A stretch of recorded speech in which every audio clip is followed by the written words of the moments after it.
കഴിഞ്ഞ ദിവസം മാവൂരിലുണ്ടായ ഒരു അക്രമ സംഭവമുണ്ടല്ലോ മേഘ, സഹോദരങ്ങളെ വാഹനമിടിപ്പിച്ച് കൊലപ്പെടുത്താൻ ശ്രമിച്ച കേസ്. അതിൽ ലീഗ് നേതാവിന്റെ മകനാണ് ഇപ്പോൾ അറസ്റ്റിലായിരിക്കുന്നത്. ആ വിഷയത്തിൽ ഇർഫാനെ കസ്റ്റഡിയിൽ വാങ്ങാനുള്ള നടപടികളുമായി പോലീസ് പോകുന്നു. കോടതിയിൽ ഹാജരാക്കുന്ന മറ്റു നടപടികളും ഒക്കെയായി പോലീസ് പോകുന്നു എന്നാണ് ഞാൻ മനസ്സിലാക്കുന്നത്. ആ കേസിന്റെ തുടർ നടപടികൾ എങ്ങനെയാണ് മേഘ?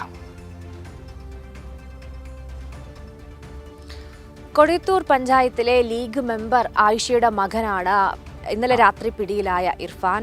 ഈ കേസ് എന്നത് സാമ്പത്തിക ഇടപാട് എന്നതാണ് പോലീസ് പ്രാഥമികമായി മനസ്സിലാക്കിയിരിക്കുന്ന കാര്യം. അതായത് പ്രതിയായ ഇർഫാനും അതിനൊപ്പം തസ്വീറും തമ്മിൽ സാമ്പത്തികമായ ഇടപാടുണ്ടായിരുന്നു. അതിനു പിന്നാലെ ഈ പണവുമായി ബന്ധപ്പെട്ട തർക്കമാണ് ഒരു മർദ്ദനത്തിലേക്ക് എത്തുന്നത്. വീട്ടിൽ പോയിട്ടാണ് മർദ്ദിക്കുന്നത്. അതിന് പിന്നാലെ തന്നെ ഗുരുതരമായി ഈ മർദ്ദനത്തിൽ തസ്വീറിന് പരിക്കേറ്റു എന്ന് ഇർഫാൻ മനസ്സിലാക്കിയതിന് പിന്നാലെ ഇർഫാൻ ആശുപത്രിയിലെത്തിച്ച് അവിടെ നിന്ന് കടന്നുകളയാനുള്ള ഒരു ശ്രമമാണ് നടത്തിയത്. എന്നാൽ ഇത് മനസ്സിലാക്കി തൻസീറിൻ്റെ സഹോദരനായ 2 പേർ, തസ്നീമും തൻസീമും വീണ്ടും ഈ ഇർഫാനെ മർദ്ദിക്കാൻ വേണ്ടി വരുന്നു എന്നതാണ് നമുക്ക് മനസ്സിലാക്കാൻ സാധിക്കുന്നത്. പക്ഷേ ഇവരെ കാർ ഇടിപ്പിച്ച് കൊലപ്പെടുത്താനുള്ള ശ്രമമാണ് ഇർഫാന്റെ ഭാഗത്തു നിന്ന് ഉണ്ടായത്. അതിനു പിന്നാലെ ലുക്കൌട്ട് നോട്ടീസ് ഉൾപ്പെടെ ഒളിവിൽ പോയ സാഹചര്യമുണ്ടായി. ഇർഫാൻ കാറ്, അതായത് ഇവരെ ഇടിപ്പിച്ച് പരിക്കേൽപ്പിച്ച കാറ് വഴിയിൽ ഉപേക്ഷിച്ച് ഒളിവിൽ പോകുന്ന സാഹചര്യമാണ് ഉണ്ടായിരുന്നത്.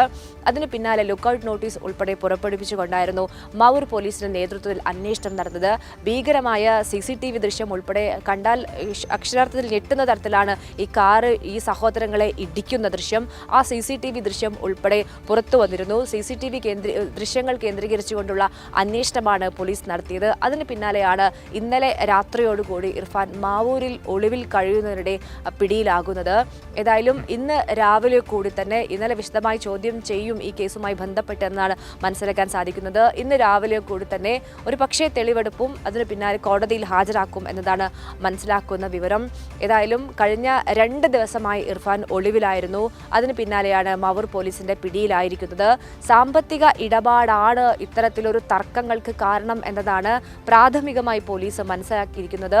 പക്ഷേ അതുമാത്രമല്ല, മറ്റെന്തൊക്കെയോ ദുരൂഹതകൾ ഇതിനു പിന്നിലുണ്ട്. പണമിടപാട് മാത്രമാണോ, മറ്റെന്തെങ്കിലും വിഷയങ്ങളിൽ ഇവർ ഇടപെട്ടിട്ടുണ്ടോ എന്നതുപോലുള്ള കാര്യങ്ങൾ കൂടി പോലീസ് വിശദമായി പരിശോധിച്ചു വരുന്നു. അതിന് വിശദമായി തന്നെ ഇർഫാനെ ചോദ്യം ചെയ്യും. ഏതായാലും ഇന്ന് 11 മണിയോടുകൂടി കുന്നമംഗലം കോടതിയിൽ പ്രതി ഇർഫാനെ ഹാജരാക്കും എന്നതാണ് ലഭിക്കുന്ന വിവരം.